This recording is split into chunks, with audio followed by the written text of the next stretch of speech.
Radio FM Magetan, Family Radio, radio keluarga Anda. Rasu 96 FM, radio keluarga Anda. Assalamualaikum warahmatullahi wabarakatuh. Selamat siang saudara, apa kabar? Ketemu lagi bersama Anda di tempat siang hari ini di acara ngobrol bareng, dan saat ini kita nanti akan ngobrol-ngobrol bersama teman-teman dari BNPB Kabupaten Magetan, dan saat ini sudah hadir tamu kita yaitu Pak Mariono selaku Ketua Destana Ngelang. Selamat siang Bapak. Assalamualaikum. Selamat siang. Assalamualaikum warahmatullahi wabarakatuh. Waalaikumsalam warahmatullahi wabarakatuh. Alhamdulillah kabar baik ya. Alhamdulillah sehat baik. Sehat. Nah, yang berikutnya kita juga bersama Pak Narto, ini Ketua FPRB atau Ketua Forum Pengurangan Risiko Bencana. Selamat siang Pak. Selamat siang. Alhamdulillah sahabat Rasi yang kami hormati. Assalamualaikum warahmatullahi wabarakatuh. Kita siang kalinya bersuap-suap ini di Rasi FM. Ya. Selamat siang Mbak Mariono. Ya. Selamat siang Pak Narto sebagai Ketua Forum Pengurangan Risiko Bencana. Oke, ini hari ini kita akan ngobrol-ngobrol masalah kesiapsiagaan ancaman bencana banjir, terutama di Ngelang ini nanti Pak ya. Nah tentu baik mitigasi dan lain sebagainya kemarin-kemarin juga sudah kita bahas ya, mengenai serangkaian upaya gimana caranya mengurangi risiko bencana, ya kan? Ya. Dan tujuan dari kontingensi dari kegiatan ini, kesiapan ini, mungkin langsung saja sebagai pengawal Pak Narto sebagai Ketua FPRB sebagai pembuka acara kita, monggo silakan. Terima kasih sahabat Rasi yang saya hormati.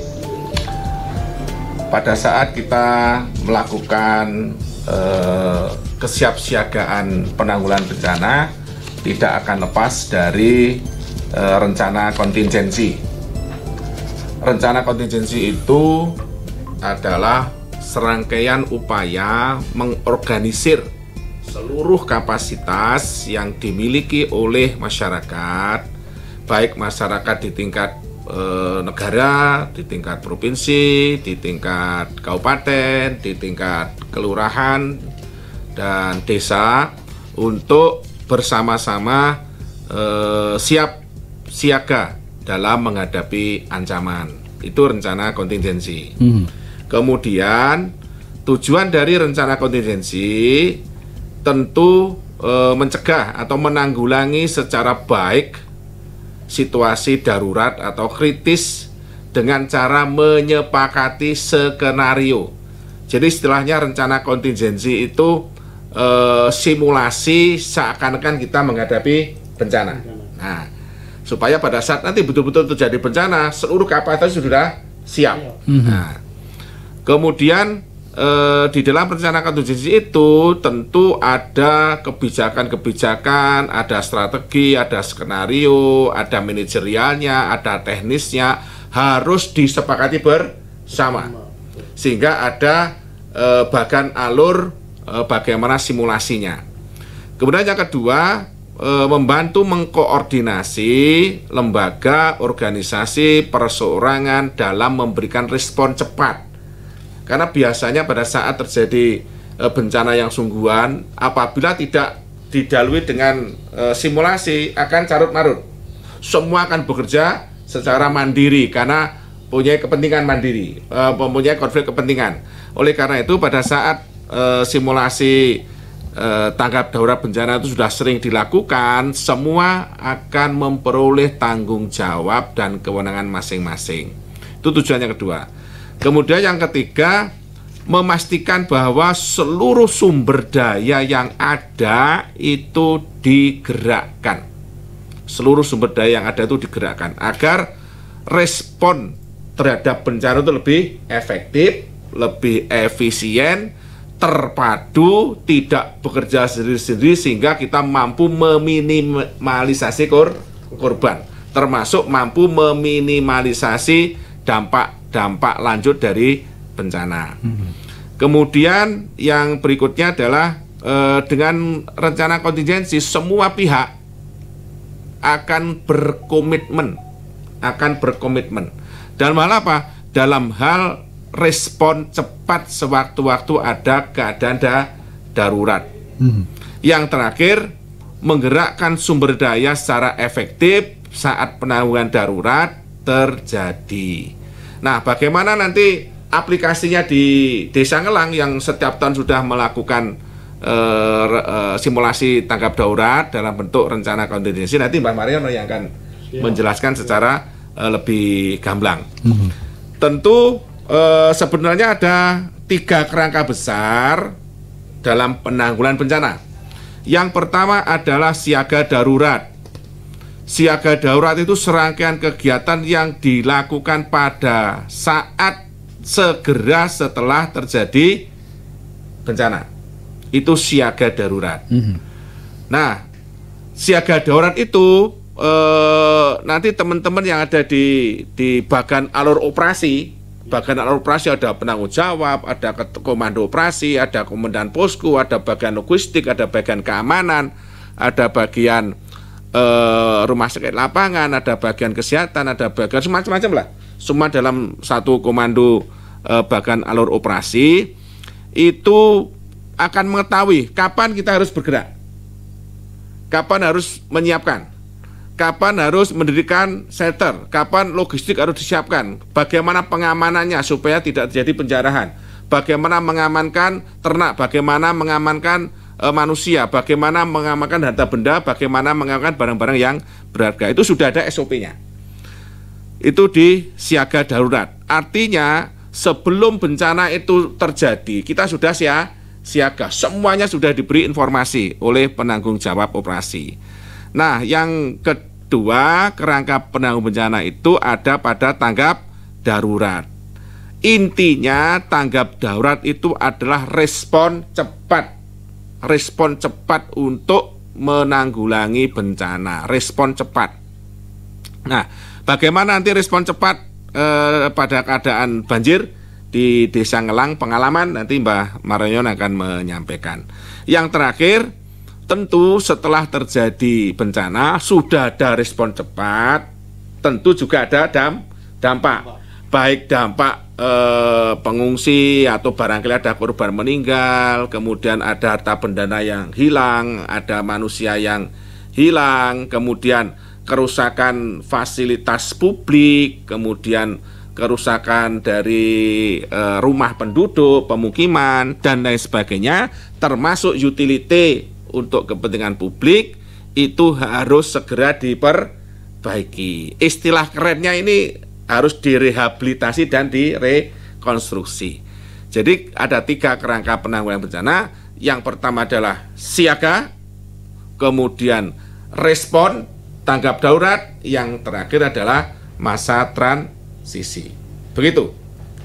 Jadi memang kesiapsiagaan ini memang sudah dipersiapkan sejak kemarin-kemarin, lebih awal, lebih bagus seperti itu ya. Dan juga dijelaskan mengenai kerangka penanggulangan juga tadi, mengenai siaga darurat, tanggap darurat, dan juga transisi darurat ke pemulihan seperti itu Pak ya. Betul. Tentu masalah psikis juga mungkin ini juga akan mempengaruhi sekali pada korban bencana seperti itu ya kan. Betul. Sejauh ini untuk kesiapan dari Pak Mariono untuk Desa Ngelang ini gimana nih Pak? Masalah logistik mungkin atau mungkin masalah kapasitas? Terima kasih untuk sahabat Terasi dimanapun berada. Sebelumnya kami mengucapkan selamat siang, salam sehat selalu. Mudah-mudahan kita semua tetap diberi perlindungan oleh Allah Subhanahu wa Ta'ala. Amin. Dan tidak ada bencana. Kita berharap seperti itu. Kita berharap seperti itu. Namun semua itu ya kita antisipasi. Untuk di Ngelang khususnya apa yang sudah disampaikan oleh Ketua Forum Pengurangan Risiko Bencana Kabupaten Magetan, dalam hal ini Pak Narto. Untuk di Ngelang, Destana Ngelang saat ini melaksanakan yaitu fase kesiapsiagaan. Karena bencana itu yang jelas ada 3 poin. Kita pilihkan dari 3 poin. 1, jadi sebelum, selama, dan sesudah. Untuk fase yang sekarang sebelum kita sudah siapkan. Contohnya seperti mitigasi. Kita melihat saluran-saluran air, mungkin sungai-sungai ada pohon yang tumbang, itu kita bersihkan sehingga pada saat musim hujan itu arus air akan lancar. Itu bentuk mitigasi atau antisipasi sebelum terjadi bencana. Setelah itu bagaimana penyiapannya? Kita semua mengorganisir kesiapan mulai dari awal, termasuk peralatan-peralatan semua sudah kita siapkan, sehingga pada saat kita melaksanakan mitigasi kita sudah didukung dengan peralatan, walaupun kita akui bahwa peralatan itu masih terbatas sekali. Tapi sudah siap ya? Sudah siap Pak, sudah siap. Tapi terus terang itu masih terbatas. Tapi kita tidak ada kendala, walaupun peralatan terbatas, kita siap untuk melaksanakan itu. Ya. Karena itu bentuk tanggung jawab kita terhadap masyarakat. Yang kedua, kita kembali lagi, bencana itu bukan tanggung jawab perorangan atau pemerintah dan sebagainya atau sekelompok tertentu. Kita berpedoman bencana adalah tanggung jawab kita semua, tanggung jawab bersama. Itu dalam fase aman, fase sebelum. Bagaimana untuk selanjutnya, untuk fase setelah kalau terjadi bencana? Tentunya dengan fase yang pertama kita sudah siap untuk mengantisipasi itu.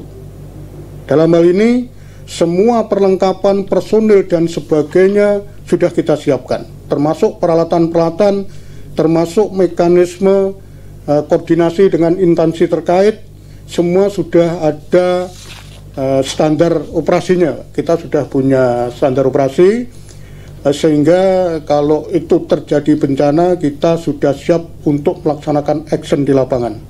Jadi itu untuk fase setelah ada bencana, selama ada bencana kita sudah siapkan semua.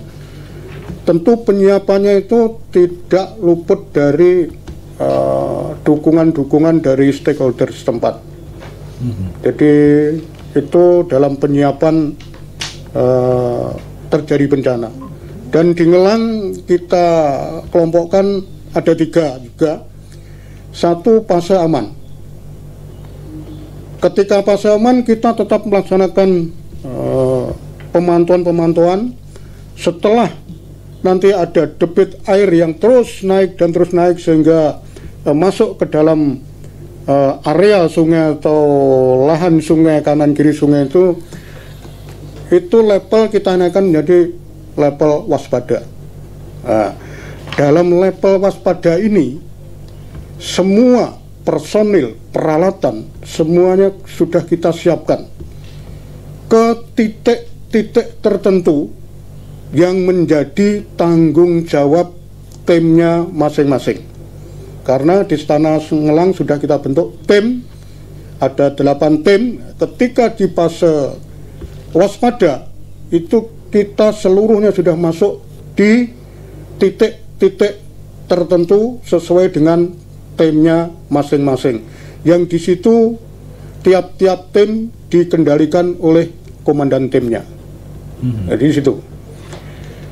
Untuk selanjutnya termasuk yang di posko itu kita sudah melaksanakan kegiatan yaitu mengecek, mengendalikan tim-tim yang berada di lapangan tersebut.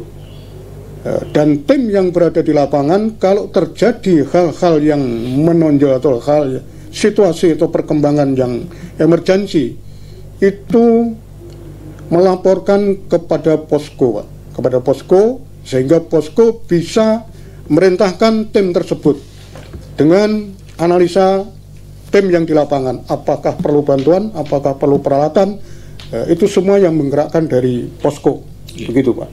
Sehingga kita mengharapkan dalam penanganan bencana ini terkoordinir, terarah, sesuai dengan sasaran. Jadi itu yang kita harapkan, Pak. Dalam garis besar sejauh ini dalam persiapan dan lain sebagainya ini memang sudah 100% gitu ya untuk kesiapan dari tim, dari logistik, dari kapasitas ataupun dari kesiapan mobilisasi sumber daya yang ada di situ. Jadi intinya sewaktu-waktu bencana datang sudah siap semuanya untuk melakukan tugas masing-masing seperti itu. Siap, sudah siap. Baik, nanti kita akan bahas lagi lebih lanjut mengenai perkembangan Destana Ngelang, dan tentu Sahabat Terasi kita undang untuk Anda yang ingin bertanya, boleh nanti silakan di nomor telepon juga WhatsApp kita di 0351896137 atau 0811302906. Tetapi sebelumnya kita simak dulu beberapa informasi berikut ini.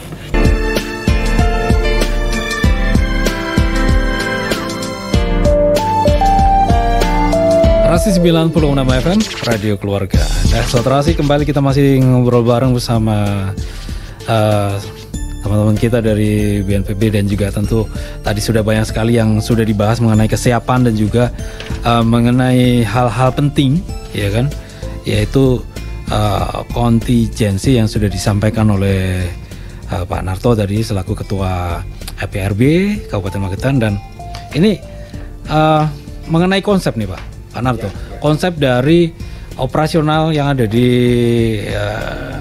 Destana Ngelang ini seperti apa sebenarnya? Terima kasih Mas Andra. Masih dalam rangkaian satu rencana kontingensi ya Mas Mar. Konsep operasi yang harus dioperasionalkan di setiap Destana itu dalam apa namanya kesiapsiagaan bencana. Ini sebetulnya masih ada di tahapan yang pertama Mas Agus. Masih ada di tahapan siaga bencana, bukan respon darurat, masih di fase siaga bencana.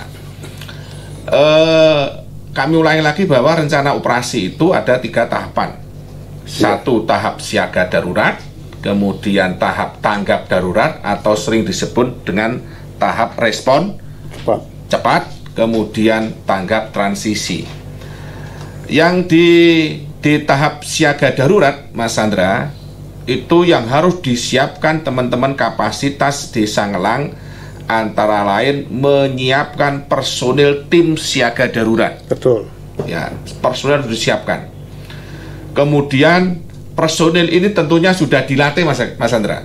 Sudah dilatih dalam bentuk simulasi tanggap darurat. Tentu dalam melatih ini bersama masyarakat, terutama masyarakat yang terdampak. Dan nanti Mbak Mar bisa cerita di Desa Ngelang itu ada beberapa RT yang ancamannya itu paling tinggi, itu dinamakan peta risiko ancaman wilayah terdampak. Nah, itu yang sebagai fokusnya Mas Andra. Nah, kemudian yang kedua, menetapkan personil tim siaga darurat itu dalam bentuk surat tugas kepala desa. Harus ada surat tugasnya. Karena kalau tidak ada surat tugasnya nanti kacau ini. Ya, betul. Nah, atas usulan dari Ketua Destana, dalam hal ini Mbak Mariono sudah menyusun, kemudian Pak Lurah ini tolong ditetapkan dengan surat tugas. Karena kadang-kadang dengan surat tugas itu tidak menutup kemungkinan menggunakan anggaran dana desa. Nah, ini Mas Sandra kepentingannya. Terus hari ini harus sudah ditetapkan SOP-nya, dan saya yakin dengan sudah ada SOP-nya. Terus pengecekan EWS, EWS sudah dicek, karena di dalam siaga banjir Mas Agus itu ada 4 tahapan. Tahapan pertama itu siaga 4. Siaga 4 itu ada peningkatan debit tetapi tidak mencolok. Itu siaga 4. Biasanya EWS belum bunyi, Pak ya? Belum bunyi, ya. Belum bunyi. Kemudian siaga 3, hujan lebih lebat, lebih deras, berisiko genangannya semakin naik. Nah, makanya Mbah Mar itu setiap saat mesti menfoto ini, "Woi, Lur, genangannya semakin tinggi loh, hati-hati." Nah, itu siaga 3. Kemudian siaga 2, timbul genangan air yang meluas. Apabila ini terus berlanjut, siaga 1, genangan air tidak bisa surut dalam waktu 6 jam. Biasanya di siaga 2 ini EWS sudah mulai bunyi. Nah, pada saat EWS bunyi, EWS dicek, nanti siapa personil yang bertanggung jawab terhadap EWS, dia yang akan mengkomunikasikan, Mas Hendra, mengkomunikasikan kepada seluruh masyarakat woro-woro, di woro-woro. Nah, yang woro-woro itu harus orang tertentu yang dipilih, karena tidak semua harus woro-woro, ya hoak nanti akhirnya. Dari sumbernya pasti. Nah, sumbernya pasti, Mas Hendra. Kemudian hari ini selain pengecekan EWS juga jalur-jalur evakuasi harus dicek. Semua penduduk itu tidak boleh gerudukan untuk melewati jalur evakuasi, karena jalur evakuasi sudah dibagi. RT ini arahnya ke sana, RT ini arahnya ke sana, RT ini arahnya ke sana, sudah dibagi. Nanti kalau hanya satu jalur evakuasi ada berbahaya nih, bisa menimbulkan dampak ikutan, Mas Hendra, namanya.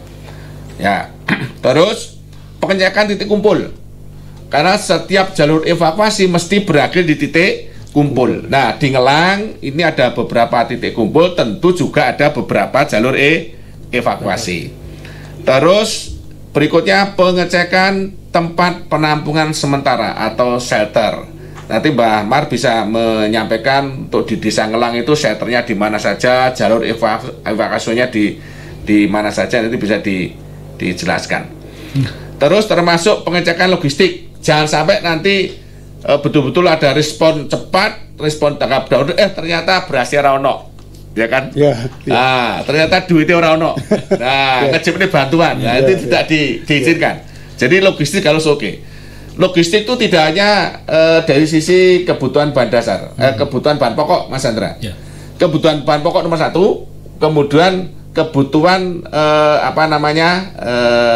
sandang itu nomor 2. Artinya selimut harus ada, kemudian tikar harus tersedia, dan sebagainya. Paling tidak kalau di desa itu tidak ada bahan sekunder, kebutuhan sekunder, kebutuhan barang pokok lah, itu harus ada. Nah, pada saat pengecekan logistik itu dilakukan, sudah barang itu berserta alatnya, Mas Hendra. Berarti alat untuk memasak. Nah, ini lengkap, ini satu rangkaian.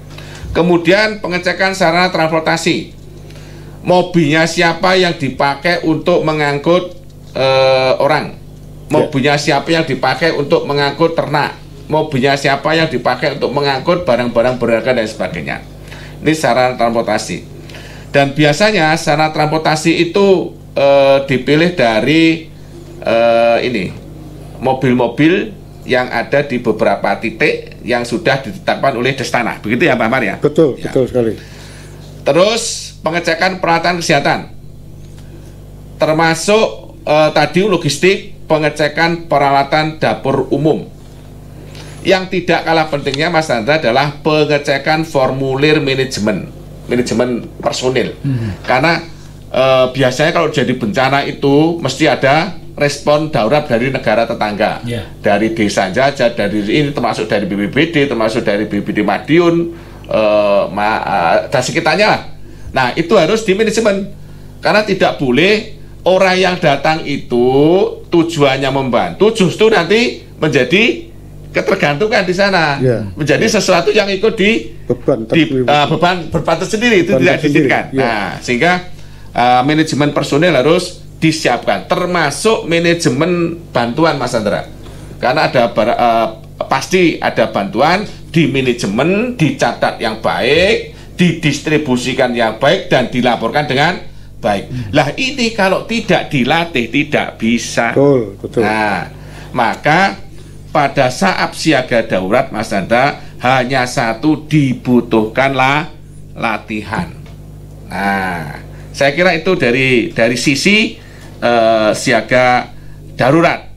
Monggo Mbak Mar, barangkali operasionalnya di Ngelang bagaimana? Monggo dipersilakan. Ya.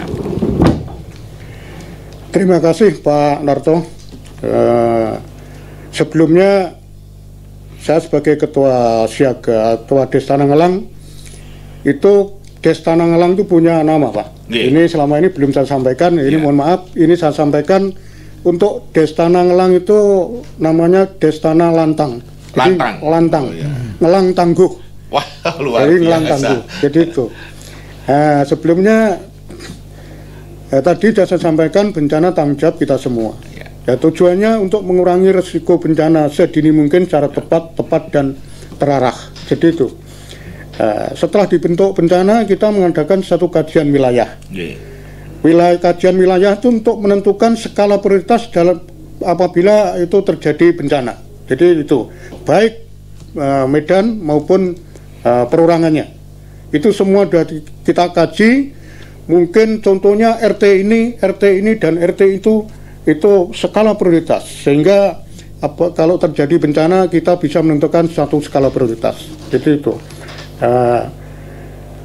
Destana ini sifatnya sukarela, makanya kita harus sadar bahwa menyadarkan masyarakat itu sangat sulit. Namun kita tidak patah semangat, terus kita galang, sehingga ketika dari bencana kita bisa memberdayakan seluruh komponen masyarakat atau sumber daya yang berada di desa tersebut. Jadi itu.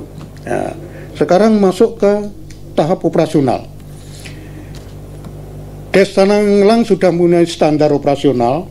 Contohnya kalau terjadi bencana, itu mulai dari fase persiapan, fase darurat dan tempat evakuasi sementara maupun tempat evakuasi akhir, semua kita sudah menyiapkan.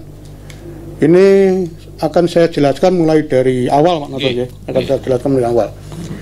Dalam fase kesiagaan seperti saat ini, kita sudah mendirikan satu posko atau pos pemantau.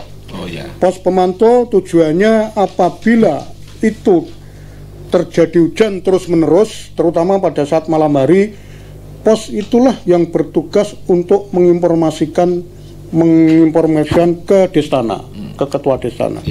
Jadi itu 1 kali 24 jam, itu bergiliran. Seluruh personel tim siaga bencana Destana Ngelang kita libatkan semua. Jadi itu saat ini. Setelah itu nanti apabila ada kenaikan debit air dan terus debit air itu terus naik, kita berkoordinasi dengan Pusdalop BPD Kabupaten Magetan, bahwa kita menginformasikan bahwa air debitnya naik sudah sampai ke level waspada.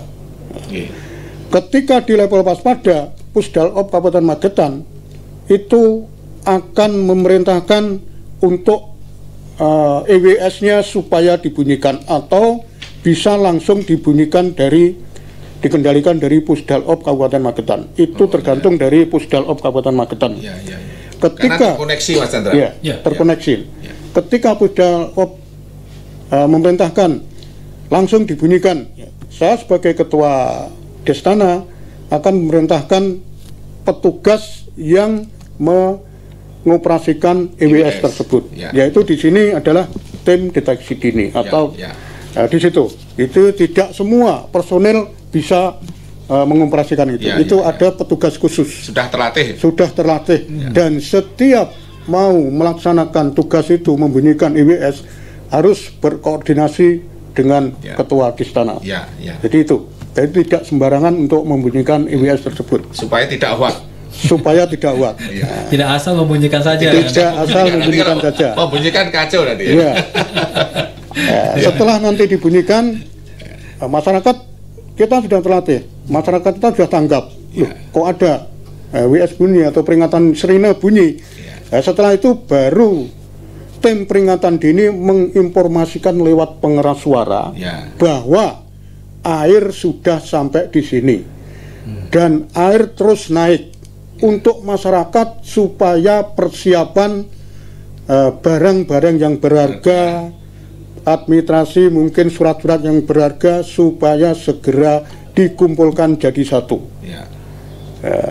Itu terus intensif oleh tim peringatan dini itu terus. Itu sudah mulai Bapak ya, masyarakat sudah mulai boleh ngungsi. Sudah.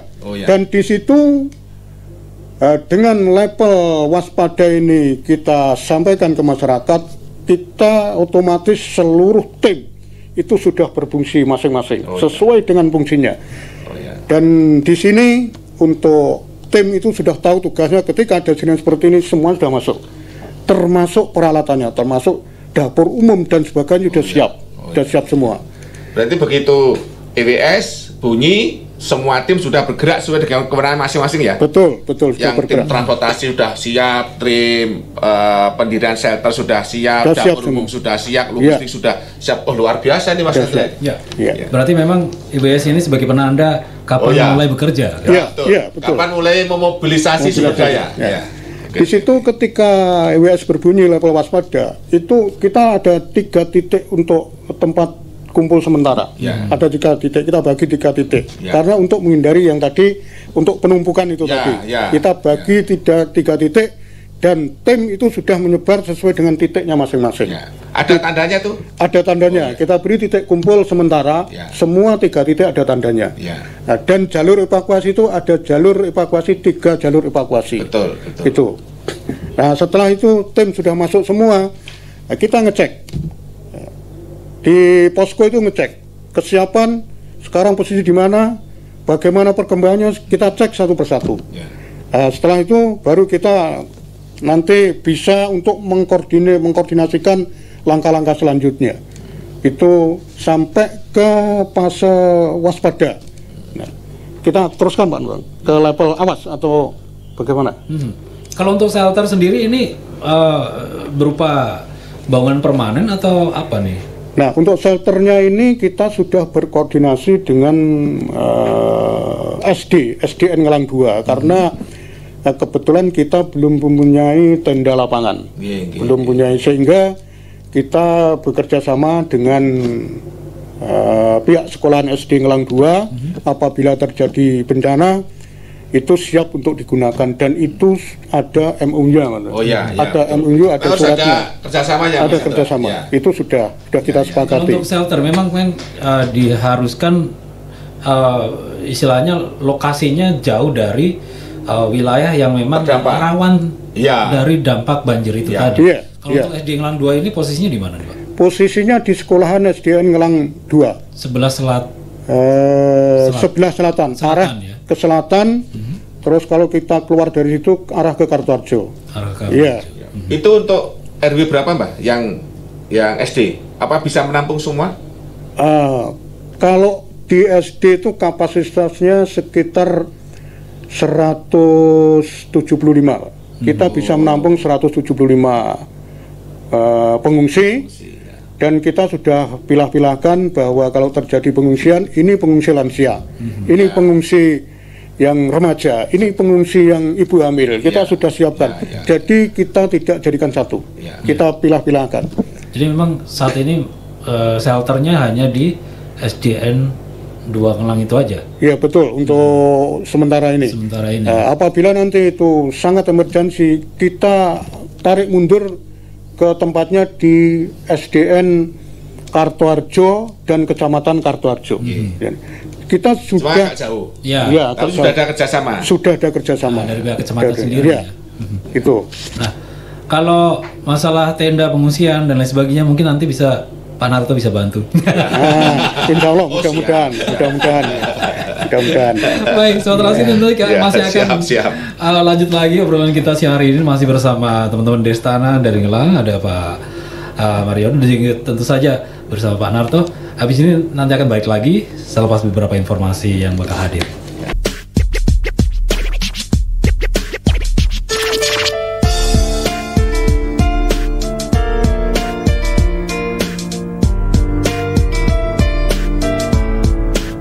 Baik, Sobat Trasi di Magetan sekitarnya, kembali kita masih bersama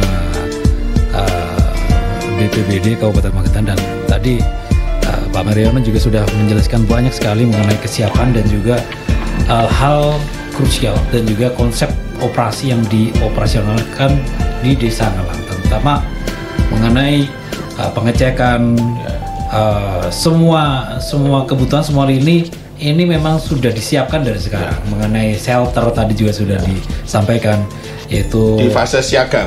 Di fase siaganya tadi diarahkan ke SDN 2 Ngelang. Kalau memang tidak memungkinkan bisa ke SDN Kartoharjo atau di Kecamatan Kartoharjo, seperti itu.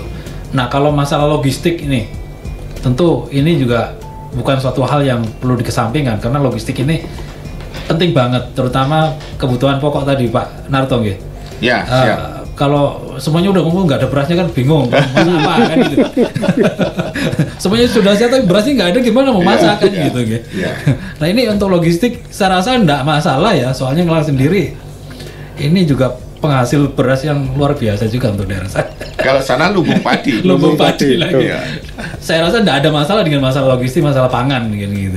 Asalkan komitmennya oke. Kadang-kadang lumbung padi itu malah nggak ada padi. Sudah dilempit semua dari sana. Ya, betul. Nah, untuk logistik, sarana transportasi juga tadi sudah disampaikan bahwa dapur umum juga sudah siap semuanya dari semua tim ya, Pak Mariono. Dan ini masalah tanggap darurat, di tahap tanggap darurat ini respon dari tim sendiri bagaimana? Iya, tadi yang kita jelaskan adalah fase kesiapsiagaan. Sekarang kita berlanjut ke fase tanggap darurat. Tentunya ketika tim peringatan dini itu terus memantau perkembangan, itu apabila keadaan air atau debit air itu terus naik dan sudah masuk ke pemukiman dan di jalan protokol itu sudah rata air, itu kita naikkan dan kita tetap melaporkan atau berkoordinasi dengan Pusdalop Kabupaten Magetan, BPBD Kabupaten Magetan, bahwa air sudah masuk ke pemukiman dan tinggi air di jalan sudah mencapai sekian senti itu. Jadi itu Pusdalop sudah menginstruksikan bahwa level supaya dinaikkan. Jadi ketika Pusdalop memerintahkan level dinaikkan dan kita langsung membunyikan sirine atau dari Pusdalop sendiri yang mengoperasikan. Berarti jadi, pada saat sirine sudah dibunyikan, sudah berpindah dari fase siaga menjadi fase tanggap darurat atau fase awas. Kalau di Ngelang awas terkenal. Dari di fase awas sudah berpindah fase nih, sudah fase, sudah berpindah fase ini. Nah, di fase tanggap darurat ini semua komponen atau tim siaga bencana atau Destana ini semua sudah bergerak sesuai dengan tanggung jawab masing-masing, bahkan di situ logistik kendaraan yang selama ini kita galang untuk mendukung kegiatan itu semua sudah siap semua, siap untuk digunakan, siap dioperasikan, termasuk logistik. Mohon izin Pak Narto, kita sudah menggalang ke masyarakat untuk mendukung logistik ini. Alhamdulillah masyarakat responnya sangat baik, sehingga dalam tanggap darurat itu seandainya bantuan logistik dari Dinas Sosial itu agak terlambat, insya Allah kita bisa menanggulangi selama 1 kali 24 jam dengan jumlah personil sekitar 100 orang. Luar biasa. Jadi ada pengungsi sekitar kurang lebih 100, dalam 1 kali 24 jam kita insya Allah bisa menanggulangi. Bisa menghandle. Jadi untuk mengantisipasi itu kita juga mengadakan satu penggalangan terhadap masyarakat, yaitu pemberdayaan wilayah setempat. Jadi itu Pak. Di fase tanggap darurat ini kita sudah punya standar juga. Jadi yang di fase siaga atau fase waspada itu mungkin masih ada warga yang belum mengungsi, masih sehat dan sebagainya, itu belum mengungsi, itu masih ada toleransi. Tapi ketika di fase awas atau tanggap darurat, kita tidak ada alasan, semua harus kita ungsikan, termasuk ternak dan sebagainya. Namun itu berdasarkan skala prioritas. Tetap skala prioritas kita dahulukan. Jadi itu di fase tanggap darurat. Semua sudah kita ungsikan, ternak kita ungsikan, dan disitulah kita berkoordinasi dengan Pusdalop Kabupaten Magetan atau BPBD untuk minta bantuan. Baik dari Dinas Sosial, dari PDAM, dari PLN, semua kita sudah kondisikan. Karena itu terkait Pak Narto, terkait. Kan di situ ada listrik, ada PDAM dan sebagainya, logistik. Semua sudah kita kondisikan bahwa kita koordinasi untuk segera minta bantuan. Dan ketika dari BPBD Kabupaten Magetan datang, posko kita serahkan kepada BPBD Kabupaten Magetan, dan saat itu untuk pengendalian semua di bawah kendali BPBD Kabupaten Magetan. Namun kami sebagai Destana tetap kita berada di posko, kita mendampingi, kita kerjasama, karena yang tahu wilayah adalah Destana sendiri.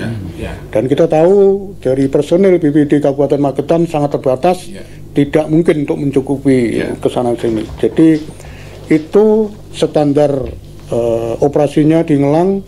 Semua ketika fase tanggap darurat, semua kita libatkan, baik dari kesehatan, dari logistik, dari PDAM, dari PLN, semua sudah kita libatkan,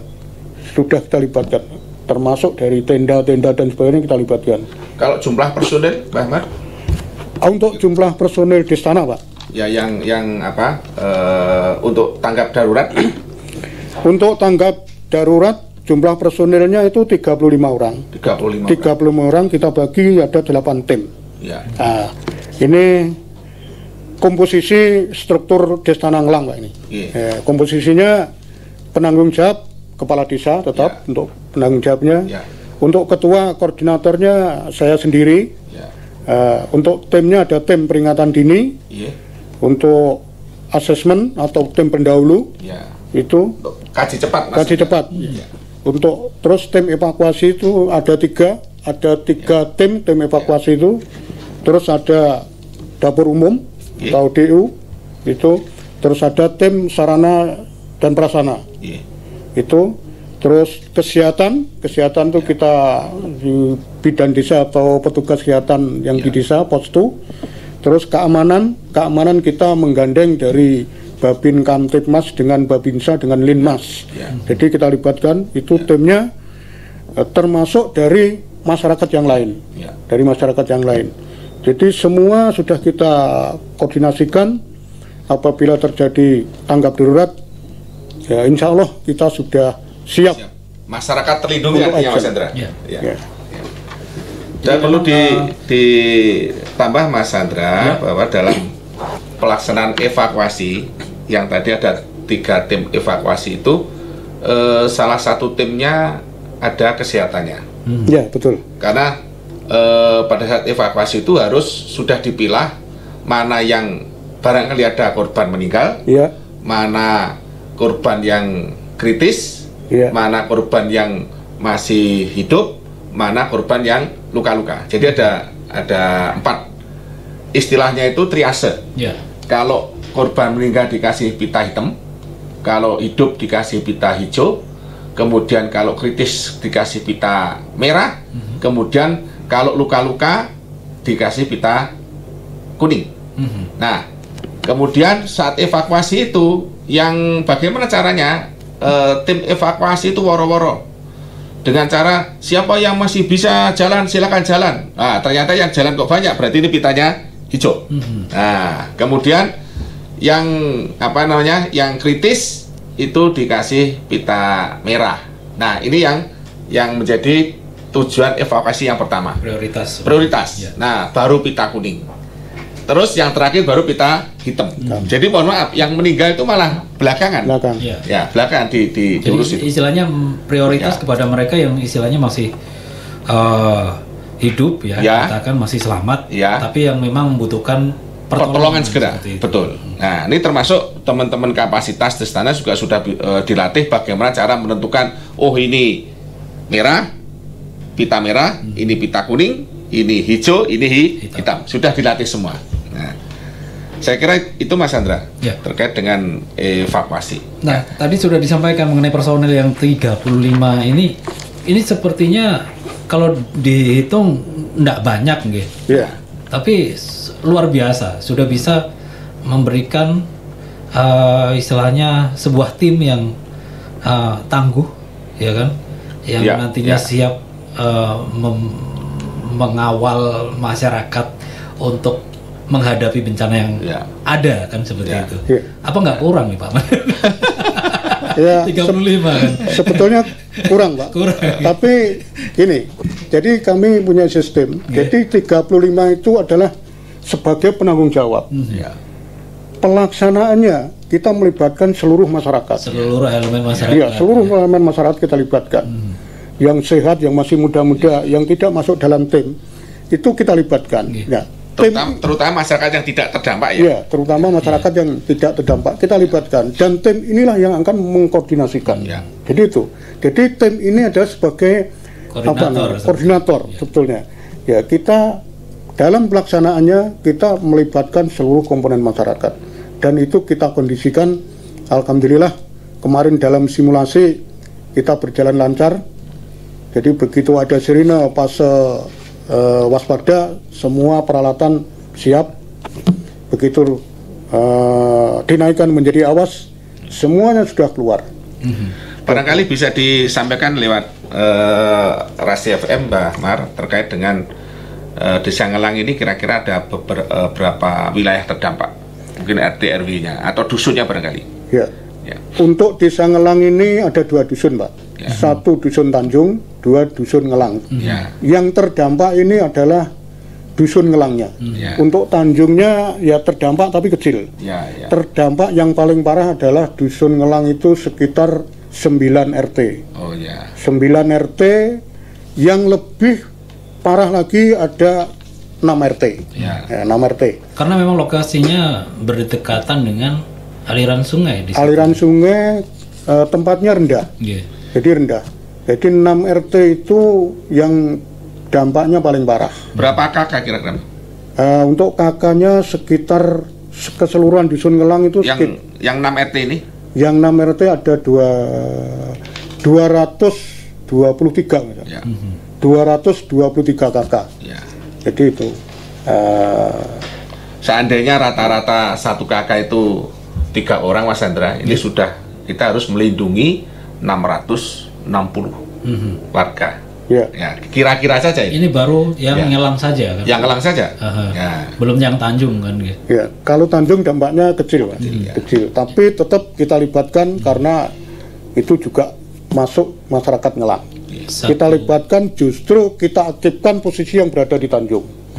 Kadang-kadang pola pikir masyarakat, saya tidak terdampak, biar aja. Nah, di situ. Makanya itu kita gencar, kita sosialisasikan di Tanjung, sehingga Tanjung mempunyai rasa tanggung jawab terhadap bencana yang di Ngelang.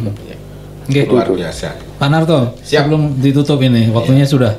Ternyata sudah mau di penghujung acara. Ada yang mau karena disampaikan? Terlalu asik ini. Monggo, ada yang mau disampaikan ke sahabat Rasi? Terima kasih sahabat Rasi yang berbahagia. Tujuan dari tanggap darurat termasuk kesiapsiagaan di Desa Ngelang itu, yang pertama adalah amankan dan lindungi masyarakat. Itu tujuan pertama. Kita mengamankan dan melindungi masyarakat, terutama masyarakat rentan. Siapakah mereka? Ibu hamil. Siapakah mereka? Lansia. Siapakah mereka? Masyarakat yang memiliki penyakit kronis. Siapa mereka? Balita. Ibu nifas, termasuk penyandang disabel. Nah, ini sebagai prioritas utama untuk evakuasi.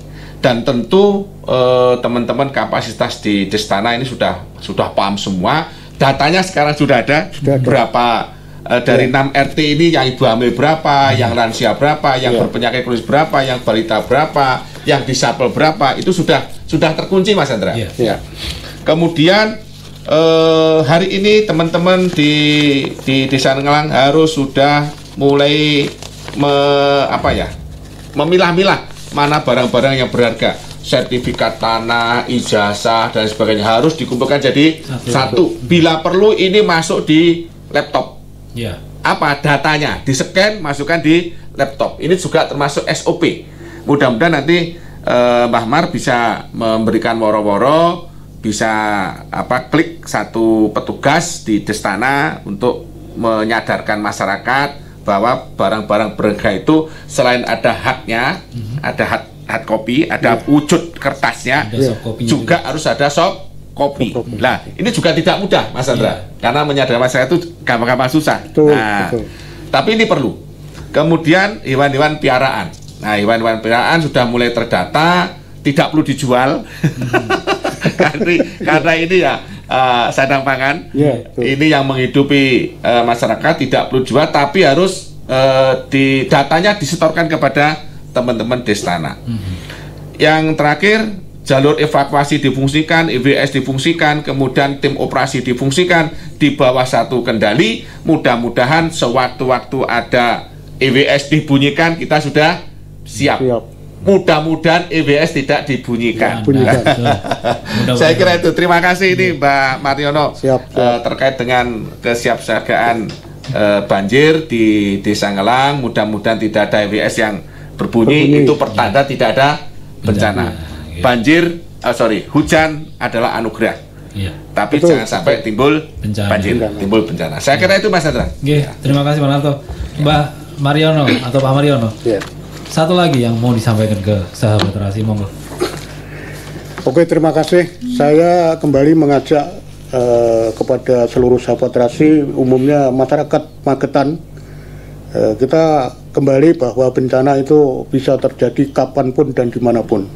Untuk itu, mari kita waspada untuk mengantisipasi pengurangan risiko bencana. Jangan bilang di sini tidak ada bencana. Jangan mempunyai pemikiran seperti itu. Ingat, dimanapun bisa terjadi dan kapanpun bisa terjadi. Untuk itu, bagi daerah-daerah atau desa-desa yang belum membentuk Destana, mari bergabung untuk membentuk satu Destana. Karena manfaat atau fungsinya sangat luar biasa. Ketika terjadi bencana, apa yang kita pikirkan? Kalau tidak ada Destana, kita apa menunggu? Dari BPD Kabupaten Magetan tidak mungkin. Tidak mungkin karena personilnya sangat terbatas. Untuk itu, saya menghimbau pada seluruh masyarakat Kabupaten Magetan, mari kita bergabung di Destana supaya kalau terjadi Destana di wilayah kita masing-masing bisa mengantisipasi dan mengurangi risiko bencana sedini mungkin. Itu. Kata kuncinya Mas Gus. Magetan tangguh bencana kalau desanya tangguh. Betul. Desa tangguh kalau keluarganya tangguh. Keluarga tangguh artinya apa? Keluarga itu memiliki empati, keluarga memiliki kepedulian. Oleh karena itu, dua kunci empati dan peduli ini menjadikan satu keluarga yang tangguh. Terima kasih. Terima kasih banyak buat Pak Sunarto. Ada sama-sama Mas Hendra. Terima kasih Pak Mar. Selamat bertugas. Oke, terima kasih. Sudah ngobrol-ngobrol melindungi masyarakat ini. Siap. Mudah-mudahan kita salam buat teman-teman di sana di. Terima kasih. Ditunggu kedatangannya Pak. Siap. Kita berharap seperti yang disampaikan Pak Narto tadi. Mudah-mudahan EWS ini nanti tidak dibunyikan. Oh ya, jangan sampai dibunyikan. Bunyi tapi hanya uji coba. Untuk simulasi saja kan. Mudah-mudahan tidak terjadi dan kita dijauhkan dari bencana. Sahabat terasi dari kawasan MT Haryono Permai 13 Magetan, Andra yang bertugas mohon pamit. Terima kasih banyak atas kebersamaan Anda. Nantikan obrolan-obrolan seru lainnya yang bakal kita hadirkan tentu saja hanya di Radio Rasi FM Magetan. Dari kawasan MT Haryono Permai, saya mohon pamit. Selamat siang. Wassalamualaikum warahmatullahi wabarakatuh.